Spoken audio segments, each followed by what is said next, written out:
বাংলাদেশি মানুষ 2 জন।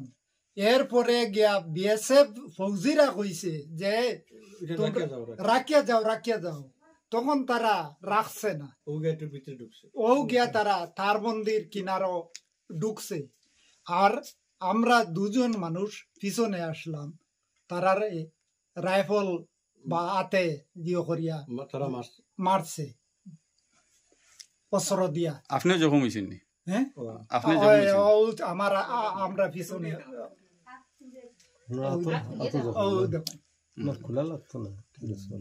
তো বিএসএফ এর কেউ জখম হয়েছে?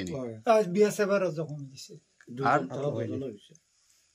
তারার কিতা হয়েছে? তারার হাত ফাটিছে, একজনের হাত ফাটিছে, আর একজনের বাড়িছে হাতটা ফাটিছে না, আর একজনের বন্দুকের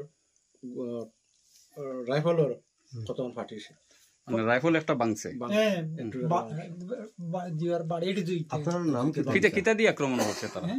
তারা কিতা দিয়ে জাটা বাসর লগে একটা জাটা গাতা থাকে, তার মানে আর 2 জন মানুষ তারা আইছে, আর দুইটাই লইয়া গেছেন গ্যাঙ্গল, আর বাকি গুণ বেসের যখন গেট খুলিয়া লামছে তখন তারা দৌড়িয়া আর 2 জন মানুষ আইয়া বেসের বাইরে। আর তখন আমরাও 2 জন আফগাইছিলাম, আফগানির সাথে সাথে আমারও মারছে, একটা বাড়ি দাদারাও মারছে, আর 2টা বিএসএফ দুম বাইরে দিছে।